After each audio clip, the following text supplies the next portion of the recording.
Umiiyak ang aking anak dahil lahat ng apo ay isinama sa Palawan maliban sa kanya. Nang tanungin ko, sinigawan pa ako ng aking biyenan. Pabigat lang ang anak mo. Nanahimik ako. Ngunit makalipas ang 1 linggo, ang ganti na ibinigay ko ay nagpatulala sa kanila. Bago natin simulan ang kwento, para sa mga nag-like, comment, at subscribe sa channel na ito, ipinagdarasal namin na lumawak ang inyong Rizeki. Mapadali ang lahat ng inyong mga gawain, at upang makagawa pa tayo ng iba pang mga kawili-wiling kwento. Simulan na natin ang salaysay. Bakit wala ang pangalan ko sa papel na yan, Lola? Nanginginig ang boses ni Maya. Maliit at marupok, na parang tuyong sanga, na halos mabali sa ihip ng hangin ng kabundukan sa Baguio, na tumatagos sa buto. Sa kanyang kamay, isang piraso ng manifest ng biyahe, at mga tiket sa eroplano ang nakakalat sa ibabaw ng makintab na mesa na gawa sa Nara. Nakasulat doon ang mga pangalan ng kanyang mga tito, tita, at iba pang mga pinsan. Lahat, maliban sa kanyang pangalan, si Senyora Isabela, ang babaeng nakaupo sa kanyang malaking silya habang humihigop ng mainit na tsaa, ay hindi man lang lumingon.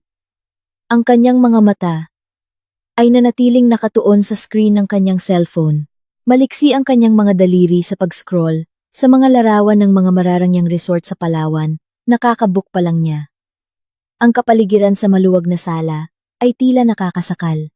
Ang amoy ng air freshener na may aroma ng sandalwood na karaniwang nagpapakalma ay tila nagpapasikip ngayon sa dibdib ni Clara, na nakatayong tulala sa may pintuan ng kusina. Lola, inihanda na ni Maya ang swimsuit na binili ni Mommy. Bulong muli ng batang 7 taong gulang, habang nagsisimulang mamuo ang mga luha sa kanyang bilugang mga mata. Bumuntong hininga si Senyora Isabela, isang buntong hininga na puno ng pagkayamot. Inilapag niya ang kanyang cellphone sa mesa, na may maliit na kalabog na sinadyang lakasan. Ang kanyang matatalim na mata, na naka-frame sa gintong salamin, ay tumingin kay Maya ng may tingin na mahirap basahin. Malamig at puno ng pagtanggi. Maya, pakinggan mo. Malayo ang Palawan, mainit ang panahon doon, at nakakapagod ang biyahe. Ayaw ng lola na masira ang plano ng bakasyon ng buong pamilya, dahil lang sa pag-aalaga sa isang batang sakitin na tulad mo, sabi ni Senyora Isabela, na may boses na patag, ngunit matalim. Si Clara, na kanina pa nagpipigil, ay sa wakas, ay humakbang pasulong. Kumakabog ang kanyang puso. Alam niya ang kanyang posisyon sa bahay na ito, isang manugang lamang na itinuturing na mapalad dahil ngunit nang makita ang mga luha ng kanyang anak na isa-isang bumabagsak sa kanyang mga pisngi, kumulo ang tapang ni Clara. Ma, ano po ang ibig ninyong sabihin? Pinag-usapan na natin ito noong nakaraang buwan. Magaling na si Maya. Inaabangan niya talaga ang pagkakataong ito, kasama ang kanyang mga pinsan. Bakit bigla siyang iiwan? Tanong ni Clara sa boses na pinipilit na maging kalmado kahit nanginginig ang kanyang mga kamay. Tumayo si Senyora Isabela at ipinag-krus ang kanyang mga braso. Ang kanyang palalong tindig ay nangingibabaw sa silid. Clara, dapat alam mo kung saan ka lulugar. Ako ang nagbabayad para sa bakasyong ito. Lahat ng gastos ay galing sa aking bulsa. Mula sa negosyo ng pamilya na pinaghirapan kong itayo. Kung magpasya ako na hindi sasama si Maya, karapatan ko iyon. Pero damdamin po ito ng isang bata, Ma. Nararamdaman niyang pinag-iiba siya. Sigaw ni Clara. Tumaas ng 1 oktaba ang kanyang boses. Biglang lumapit si Senyora Isabela. Pinaikli ang distansya. Hanggang sa maamoy ni Clara, ang matapang na pabango nito. Namula ang mukha ng kanyang biyenan, at umigting ang mga ugat sa kanyang leeg. Sa isang boses na dumadagundong at umalingaw-ngaw sa mataas na kisame ng bahay, siya ay bumulyaw. Tama na. Huwag ka nang maraming reklamo. Alam mo ba kung bakit hindi ko siya isasama? Dahil ang anak mo ay pabigat lang. Konting bagay, iiyak. Konting bagay, hihilinging umuwi. Konting bagay, magkakasakit. Gusto kong magsaya kasama ang iba kong mga apo. Hindi maging yaya ng isang batang inutil at walang silbi. Ang mga salitang iyon ay parang patalim na humiwa sa puso ni Clara.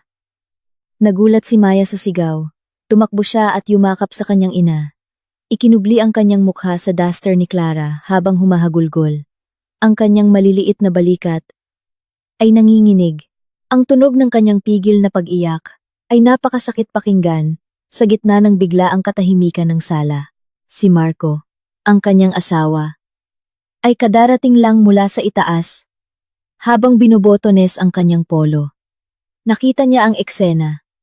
Ngunit sa halip na ipagtanggol ang kanyang mag-ina, umiwas pa ito ng tingin. Tama na, Clara. Sundin mo na lang ang sinabi ni Mama. Magstay ka na lang dito sa bahay at alagaan mo si Maya. Dadalhan na lang kita ng maraming pasalubong mula sa Palawan. Huwag mo nang guluhin ang sitwasyon bago kami umalis.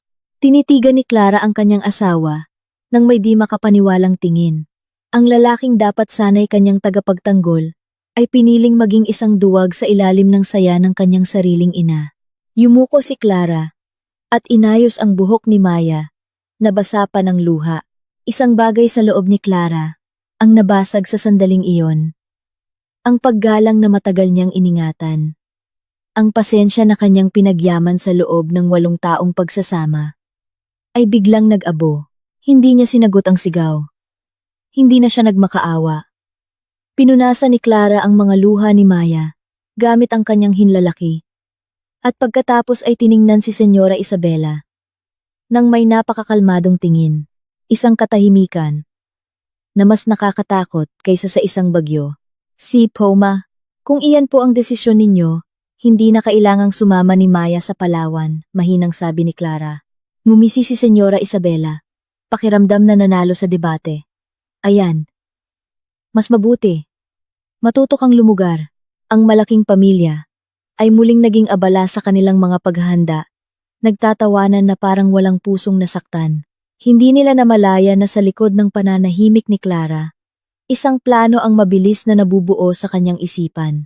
Naalala ni Clara ang isang brown na folder na nakatago sa ilalim ng kanyang lumang aparador, isang mana mula sa kanyang yumaong ama na matagal na niyang inilihim sa pamilya ng kanyang asawa. Isang linggo.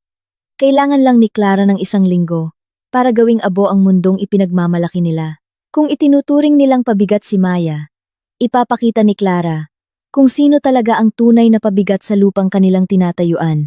Ang malamig na simoy ng hangin sa Baguio, na karaniwang nakakapresko, ay parang yelo na nagpapabigat sa puso ni Clara. Mula sa bintana ng silid sa itaas, nasaksihan niya ang isang tanawin na muling dumurog sa kanyang kaluluwa. 3 mararangyang sasakyan ang nakaparada sa malawak na hardin na tinamnan ng mga paboritong pulang rosas ni Senyora Isabela.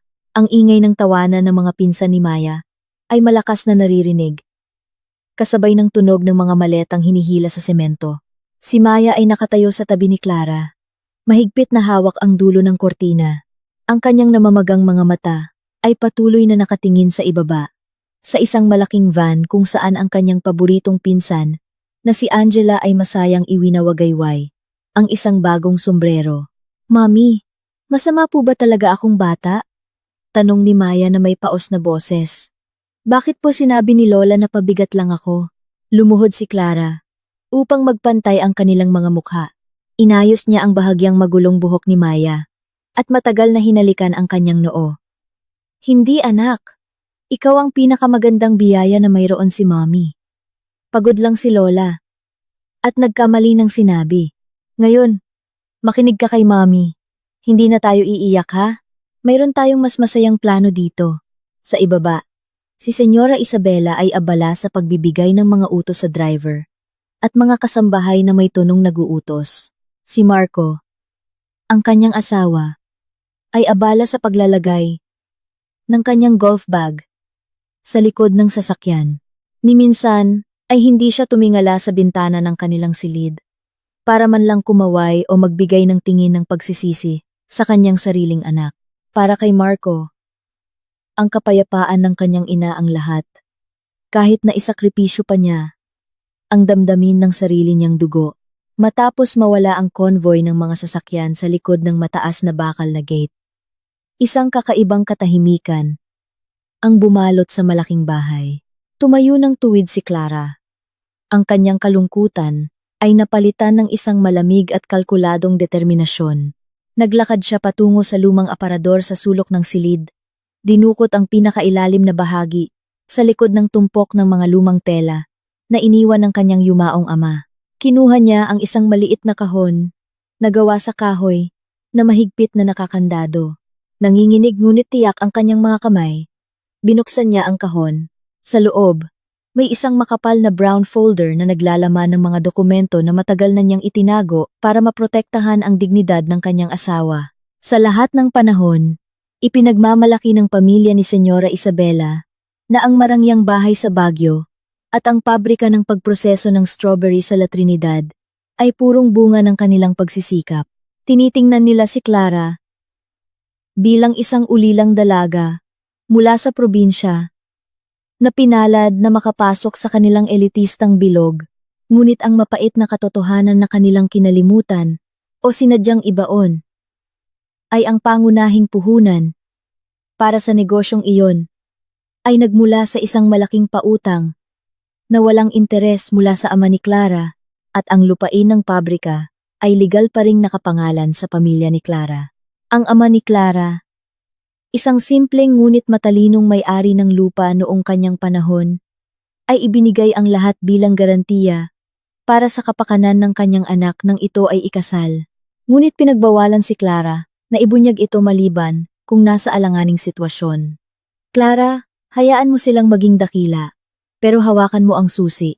Kung sakaling makalimutan nila kung paano ka tratuhin bilang tao, gamitin mo ang susing ito para buksan ang kanilang mga mata. Ang bilin ng kanyang ama. Bago pumanaw, kinuha ni Clara ang kanyang cellphone. Tinawagan niya ang isang numero na matagal na niyang hindi tinatawagan. Hello, Attorney Reyes. Si Clara po ito. Gusto kong i-activate muli ang special power of attorney sa lupain sa hilagang bahagi at bawiin ang pansamantalang pahintulot sa paggamit ng ari-arian para sa Isabela Quencana Corp. Oo. Ngayon din, gusto ko ng isang kumpletong audit at ang pagsasara ng access sa mga operational account na konektado sa aking mga ari-arian. Ang boses sa kabilang linya ay nagulat, ngunit sumunod.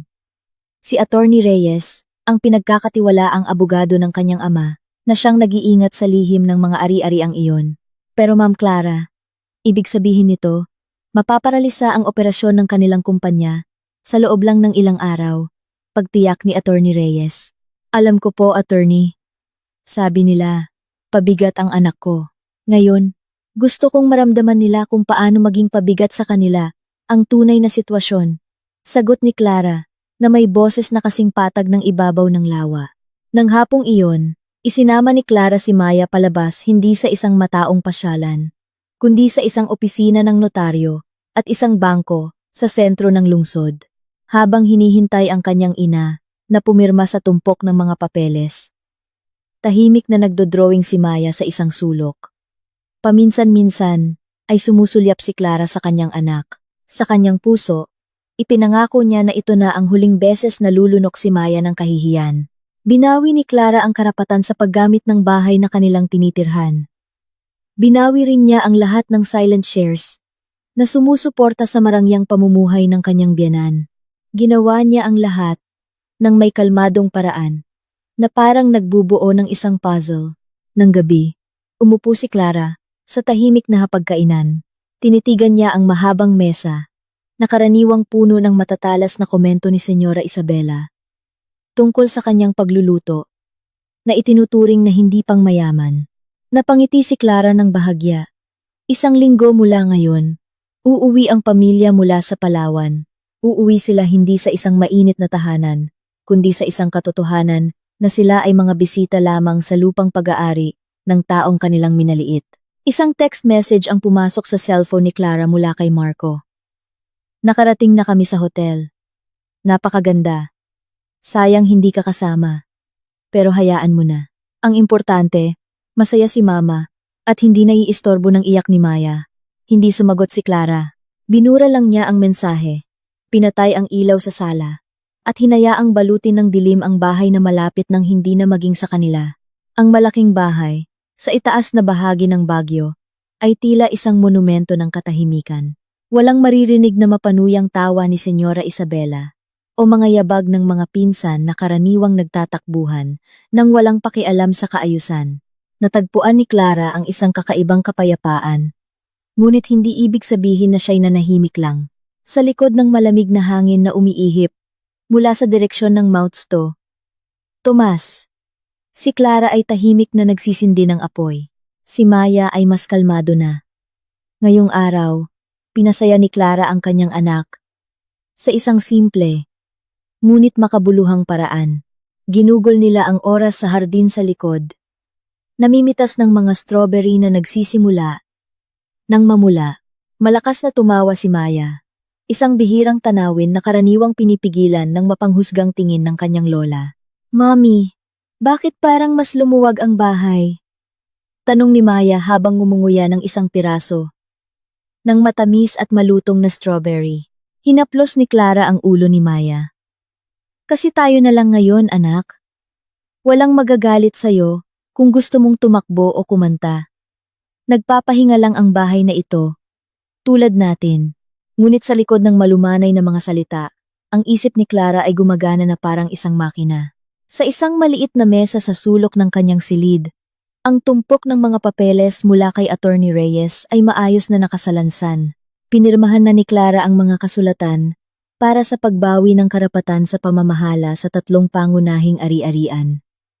Ang 5-ektaryang strawberry farm, ang bodega ng distribusyon sa sentro ng lungsod, at ang pinakakrusyal ang bahay na kanilang tinitirhan.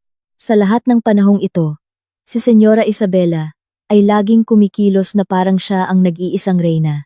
Madalas niyang ipagyabang sa kanyang mga kaibigan na napanatili niya ang mana ng kanyang asawa sa pamamagitan ng kanyang bakal na kamay. Nakalimutan niya o marahil ay nagbubulag-bulagan na noong namatay ang kanyang asawa. 10 taon na ang nakalipas. Ang kumpanya ay halos malugi dahil sa mga utang sa sugal at magastos na pamumuhay. Ang ama ni Clara ang nag-iniksyon ng malaking halaga ng pera na may napaka-espesipikong mga kondisyon sa isang kasulatan.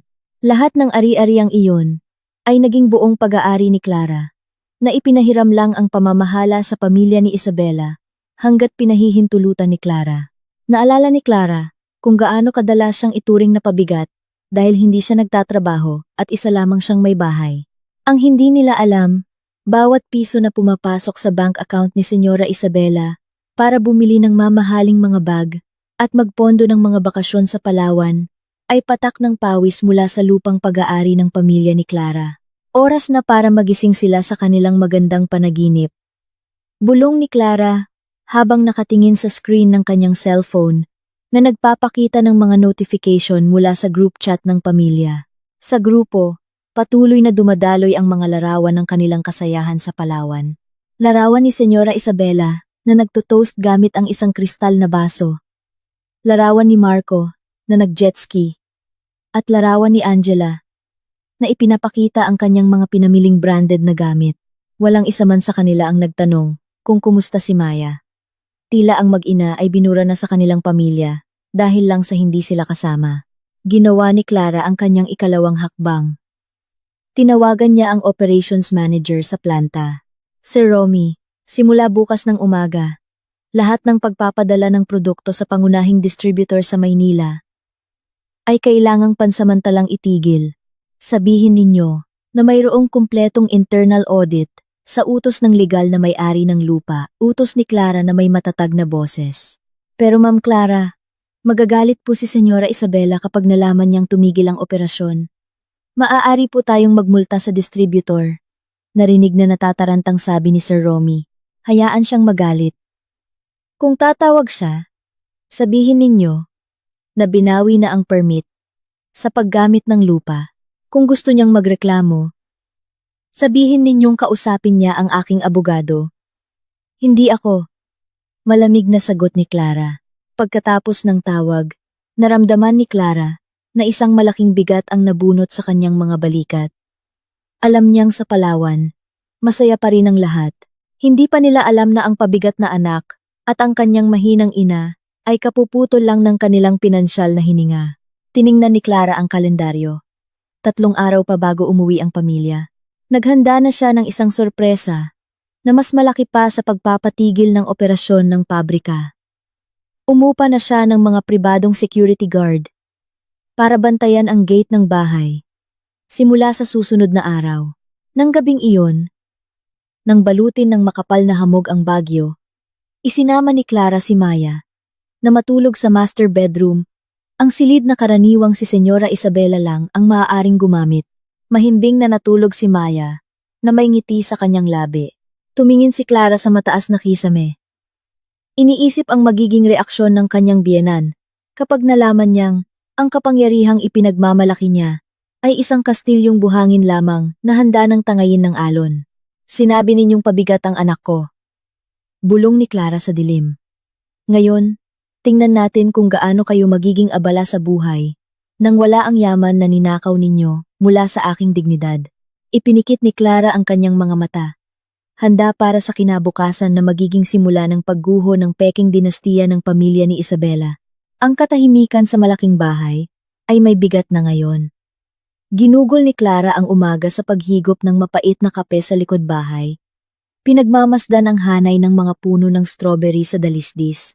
Sa kanyang kamay, isang itim na leather folder, ang sentro ng lahat. Ang laman nito ay hindi lang papel, kundi mga tunay na ebidensya na matagal nang nakakandado sa isang safe sa bangko ang orihinal na huling habilin at ang kasunduan sa utang na 8 taon nang hindi nababayaran. Pinili ni Clara na manatili sa anino. Hinayaan niyang magyabang si Senyora Isabela sa bawat pagtitipon ng mga socialite sa Baguio. Hinayaan niyang maramdaman ng kanyang asawa na siya ay isang maliit na hari. Ginawa niya iyon dahil naniniwala siya sa pag-ibig at sa pangako ng kasal. Ngunit ang sigaw sa sala, 1 linggo na ang nakalipas ang nagpagising sa kanya, na ang walang hanggang pasensya ay magtutulak lang sa iba. Natapakan ang kanyang dignidad. Binuksan ni Clara ang folder. Tiningnan niya ang bawat pahina ng kasulatang ginawa noong 2018. Malinaw na nakasulat doon na ang puhunan, na nagkakahalaga ng 20 milyong piso, na ginamit para iligtas ang kumpanya ng pamilya ni Isabela mula sa pagkalugi, ay isang personal na pautang mula sa kanyang yumaong ama.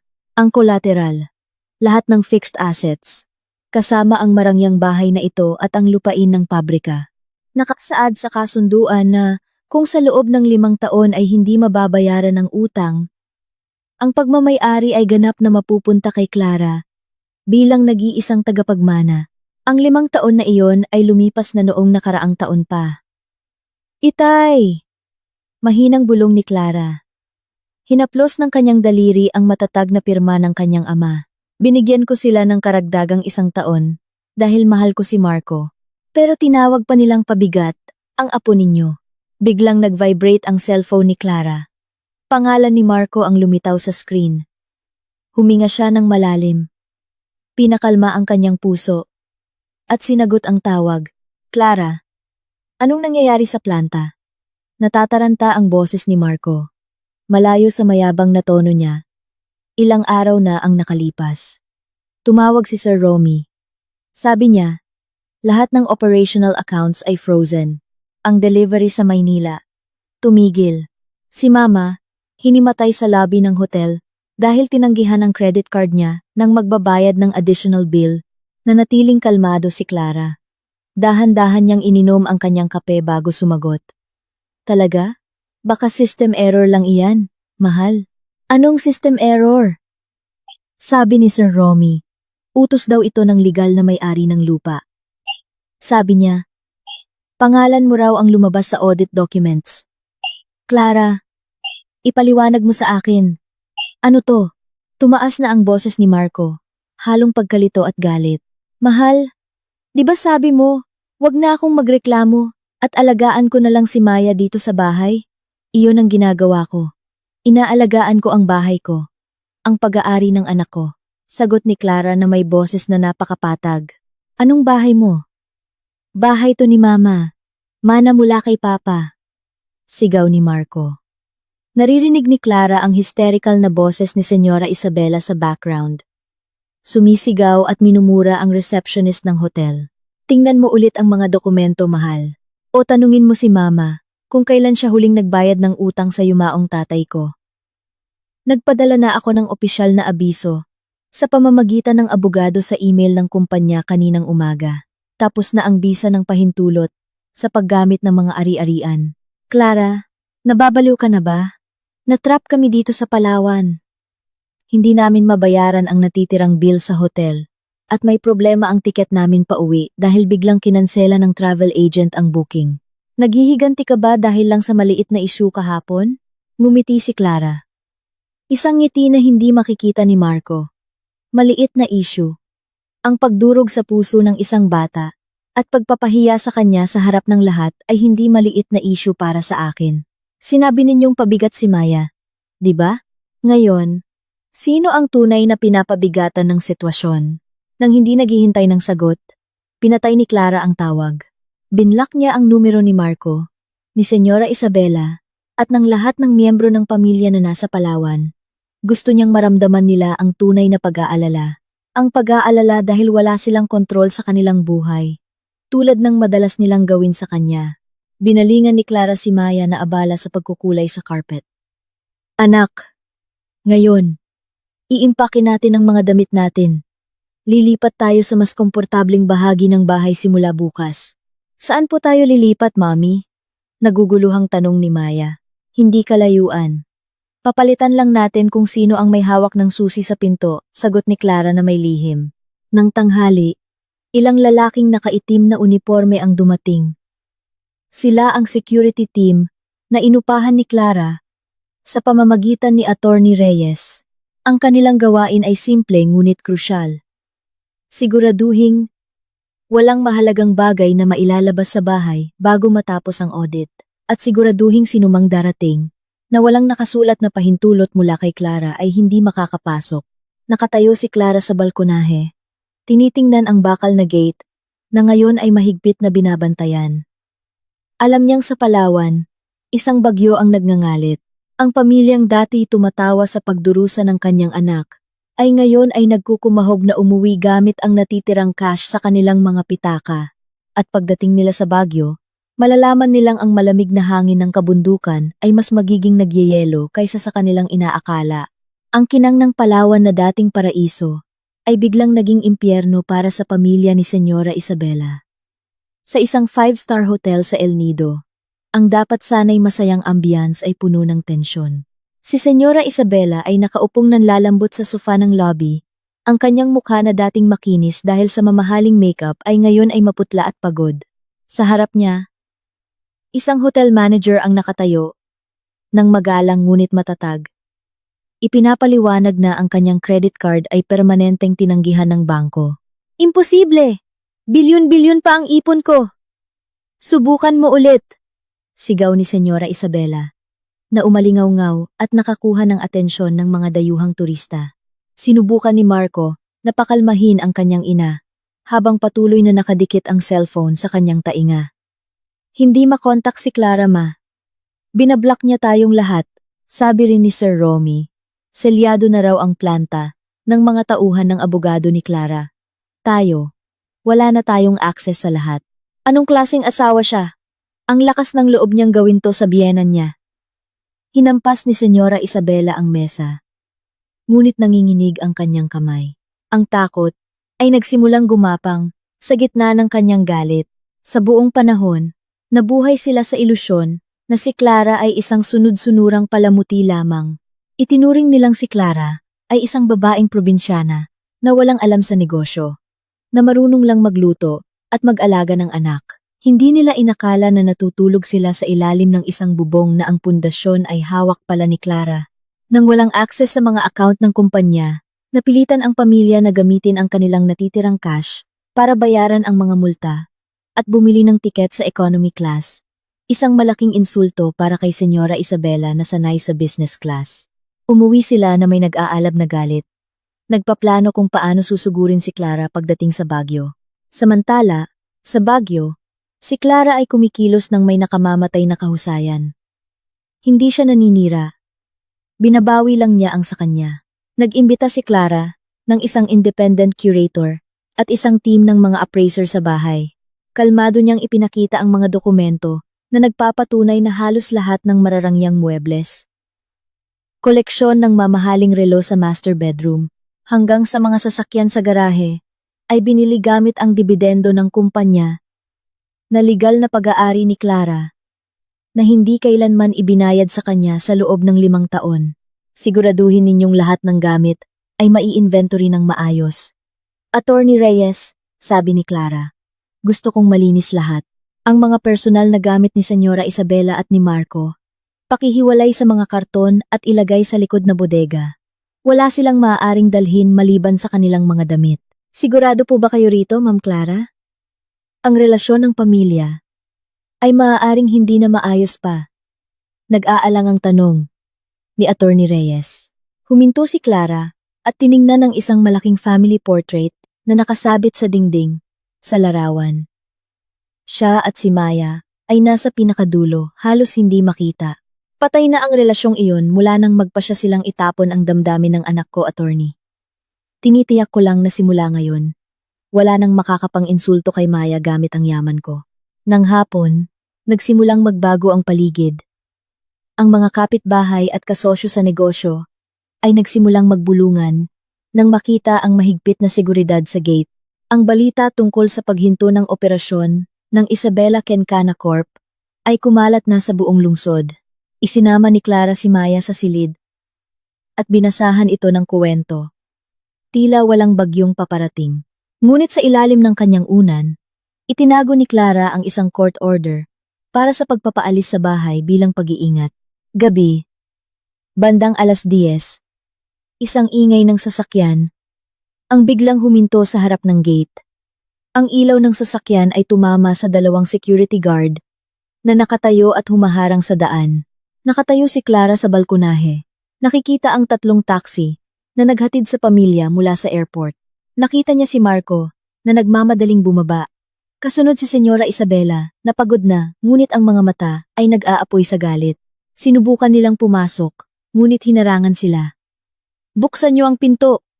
Bahay ko to! Sino kayo para harangan ako? Ang sigaw ni Senyora Isabela na bumasag sa katahimikan ng gabi. Tumingin si Marco sa balkonahe at nakita ang anino ni Clara na kalmadong nakatayo. Clara! Bumaba ka! Ano to? Buksan mo ang pinto ngayon o tatawag ako ng pulis. Hindi sumagot si Clara. Sa halip, binuksan niya ang isang maliwanag na ilaw sa balkonahe na nakakasilaw sa kanila. Mula sa itaas, tiningnan niya sila isa-isa. Alam na ng mga pulis. Marco, sila pa nga ang nagsuggest na maglagay ng seguridad hanggang matapos ang audit. Ang boses ni Clara ay narinig sa isang maliit na speaker. Ang bahay na ito ay bumalik na sa tunay na may-ari. At ngayong gabi, wala kayong pahintulot na bumisita. Sumabog ang galit ni Senyora Isabela. Nagmura siya gamit ang mga salitang hindi nararapat sa isang lola. Ngunit habang lumalakas ang kanyang sigaw, lalo siyang nagmumukhang kaawa-awa sa mata ng mga kapitbahay na nagsimula ng lumabas para manood. Naaalala mo ba ang sinabi mo 1 linggo na ang nakalipas, ma? Tanong ni Clara. Mahina ngunit matalim. Sinabi mong pabigat lang ang anak ko. Ngayon, tingnan natin kung sino ang labis na maaabala. Dahil walang matutulugan ngayong gabi, ang sitwasyon sa harap ng mataas na bakal na gate ay naging magulo. Si Senyora Isabela, na kilala bilang isang eleganteng socialite sa Baguio, ay nawalan ng kontrol. Pinaghahampas niya ang gate gamit ang kanyang mamahaling bag hanggang sa maputol ang strap nito. Sa likod niya, ang ibang miyembro ng pamilya ay nakatulala lang, pagod at nalilito. Sila na ilang araw lang ang nakalipas ay nagtatawanan sa Palawan ay para na ngayong mga refugee na nawalan ng direksyon. Clara, sino ka sa akala mo? Ha? Bahay to na pamana ng asawa ko. Isa ka lang manugang na walang utang na loob. Sigaw ni Senyora Isabela, paos dahil sa galit at sa lumalamig na gabi. Sinubukan ni Marco na itulak ang isa sa mga security guard, ngunit hindi man lang ito natinag. Sir, umalis po kayo. Ginagawa lang namin ang aming trabaho. Ipinakita na ni Ma'am Clara ang legal na titulo ng pagmamay-ari at ang court order para sa pagpapaalis. Kung pipilitin ninyo, mapipilitan kaming gumamit ng puwersa, sabi ng guard. Bumaba si Clara mula sa balkonahe at dahan-dahang lumapit sa gate, hindi niya ito binuksan. Tumayo lang siya sa likod ng mga rehas. Tinitingnan ang kanyang asawa at biyenan mula sa layong 2 metro. Sa tabi niya, si Attorney Reyes.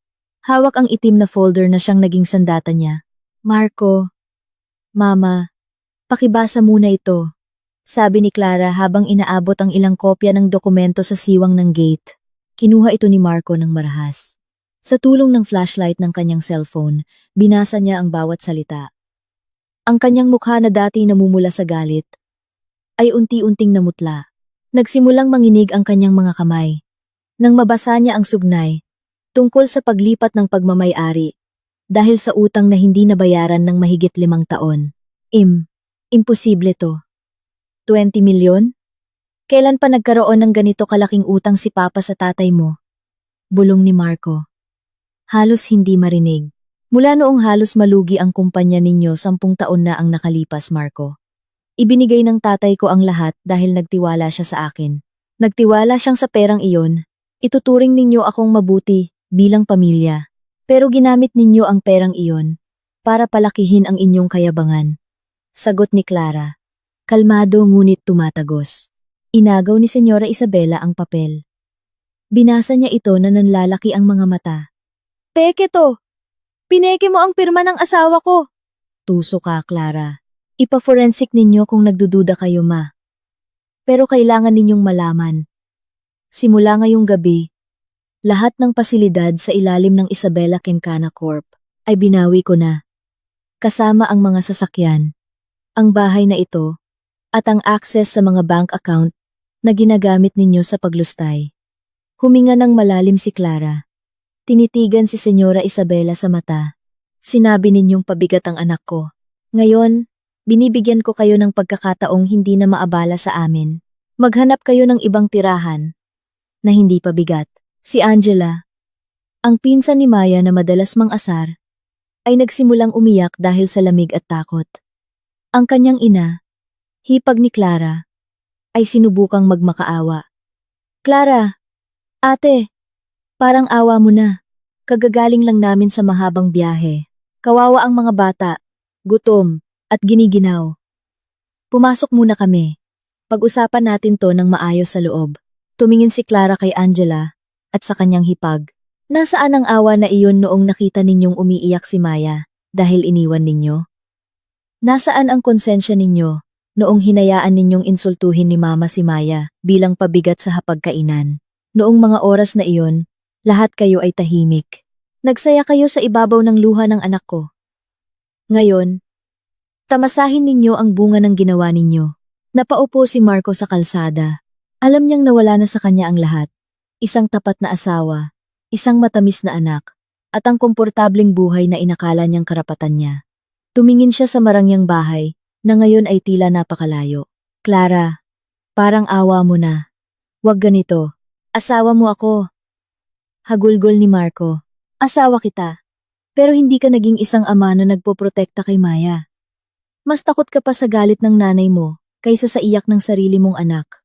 Mapait na sagot ni Clara. Nagbigay ng senya si Clara sa mga security guard. 2 malaking maleta ang inilabas mula sa gate at inilagay sa harap ni Senyora Isabela at Marco. Iyan ang mga personal na damit ninyo. Iyan lang ang pwede ninyong dalhin. Ang iba pang gamit ay itatago ko hanggang matapos ang audit. Ngayon, umalis na kayo sa pag-aari ko. Mariing sabi ni Clara. Tila magwawala muli si Senyora Isabela. Ngunit napigilan siya ng kahihiyan nang makita ang mga kapitbahay na nagre-record gamit ang kanilang mga cellphone. Sa natitirang dignidad, tiningnan na lang niya si Clara. Nang may matinding puot, tumalikod si Clara. At pumasok sa bahay, nang hindi na lumingon. Sa likod ng pinto, huminga siya ng maluwag. Ngunit alam niyang hindi pa ito tapos. Kinabukasan, haharapin niya ang mas malaking legal at sosyal na bagyo. Ngunit isang bagay ang sigurado. Ngayong gabi, si Maya ay matutulog ng mahimbing sa isang kama na tunay na sa kanila. Kinaumagahan sa Baguio, Walang maririnig na sigaw ni Senyora Isabela na humihingi ng almusal. Gumising si Clara, na mas magaan ang pakiramdam. Kahit alam niyang sa labas, ang pamilya ng kanyang asawa ay nagpaplano ng ganti. Inilipat na niya si Maya sa bahay ng isa sa kanyang mga pinagkakatiwalaang kaibigan sa La Trinidad para sa kaligtasan nito. Habang siya ay nanatili sa malaking bahay kasama si Attorney Reyes at ang kanyang legal team. Gaya ng inaasahan, bandang 10:00, isang police car at 2 lalaking nakapormal na damit na nagpakilalang abogado ng pamilya ni Isabela ang dumating. Hindi natinag si Clara. Sinalubong niya sila sa sala, na iba na ang itsura. Ilang mamahaling gamit na napatunayang binili mula sa pondo ng kumpanya ay natatakpan na ng puting tela. Handa ng kumpiskahin. Mrs. Clara, ang aming kliyente ay nagsampa ng reklamo ng sapilitang pag-agaw ng ari-arian at pagpapaalis, formal na sabi ng batang abogado. Ngumiti lang si Clara at hinayaan si Attorney Reyes na sumagot. Mayroon kaming pinal na desisyon ng korte tungkol sa execution ng utang na may collateral. Mayroon din kaming ebidensya na ang operasyon ng Isabela Kencana Corp ay ginagamit ang lupang paso na ang upa at hindi na nirenew ng legal na may-ari si Mrs. Clara.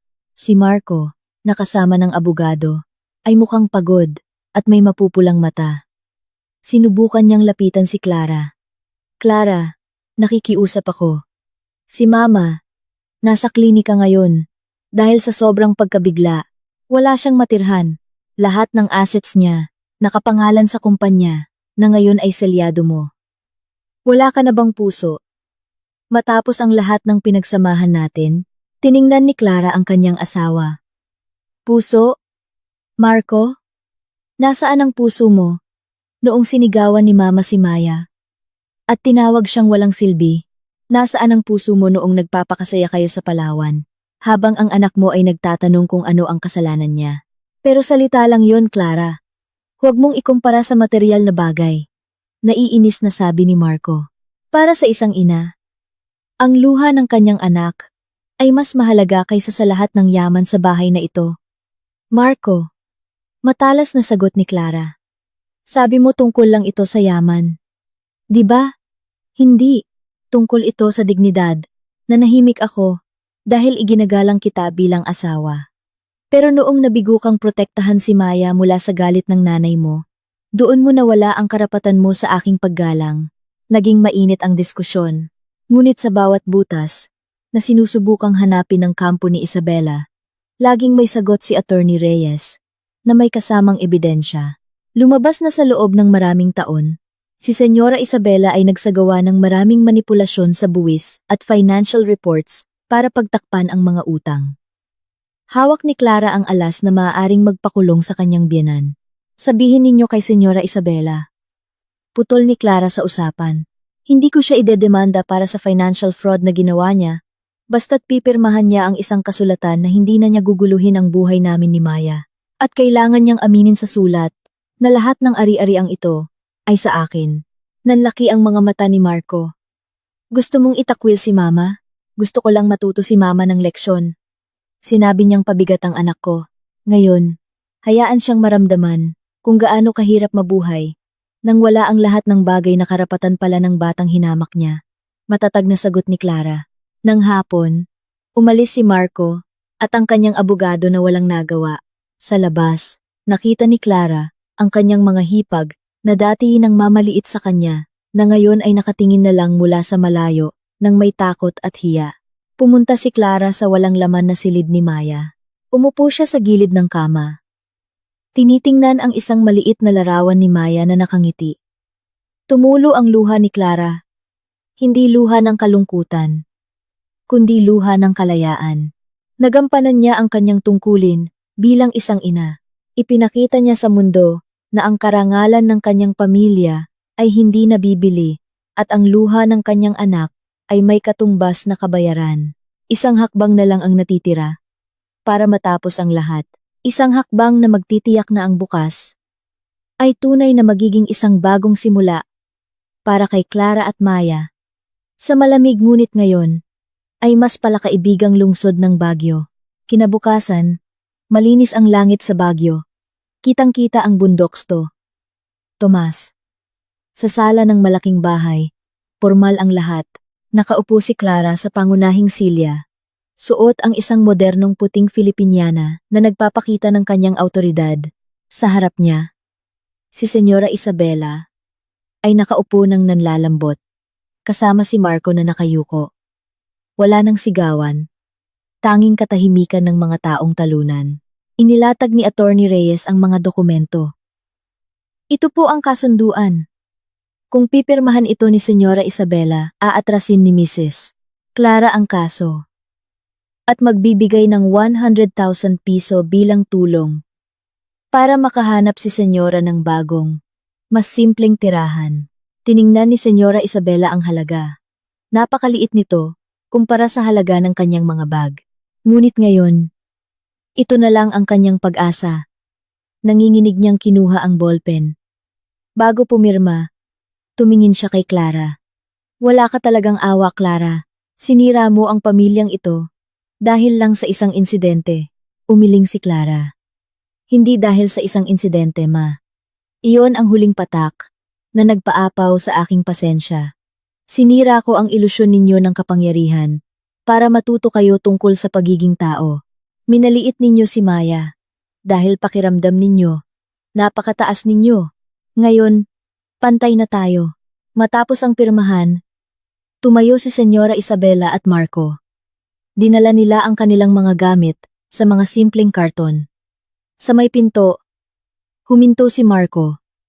Umaasang tatawagin siya ni Clara. Ngunit nanatiling tuwid ang likod ni Clara. Nang magsara ang pinto, natapos ang isang panahon ng pang-aapi sa buhay ni Clara.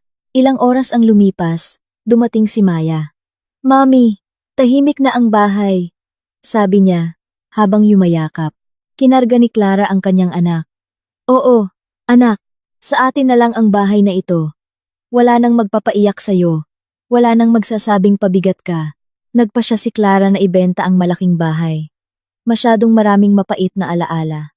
Gagamitin niya ang pera para magtayo ng isang maliit na ampunan at art school sa isa pa niyang lupa sa La Trinidad, kung saan ang mga bata ay pahahalagahan. Makalipas ang isang linggo, namamasyal sina Clara at Maya sa Burnham Park habang kumakain ng inihaw na mais. May natanggap na text si Clara mula sa isang hindi kilalang numero. Malamang si Marco. Humihingi ng tawad at pagkakataong makita si Maya. Hindi niya ito binura, pero hindi rin siya sumagot. Siguro balang araw, kapag maghilom na ang sugat ni Maya, at si Marco ay natuto ng tumayo sa sarili niyang mga paa. Pero hindi ngayon. Mami, tingnan mo ang daming bituin! Sigaw ni Maya. Tumingala si Clara. Naramdaman ang malamig na hangin. Ngumiti siya. Ang katsa. Ang kanyang ganti ay hindi lang tungkol sa pagbawi ng yaman, kundi tungkol sa pagbuo ng isang kinabukasan kung saan ang kanyang anak ay lalaki ng may dignidad. Ang mga luhang pumatak isang linggo na ang nakalipas ay natuyo na, napalitan ng isang bagong liwanag. Pinatunayan ni Clara na ang katahimikan ng isang babae ay hindi kahinaan, at ang kanyang pagprotekta sa isang anak ay isang lakas na kayang magpabagsak ng bundok ng kayabangan. Sa gitna ng katahimikan ng gabi, sa wakas ay naramdaman ni Clara na tunay siyang nakauwi na. Umiiyak ang aking anak dahil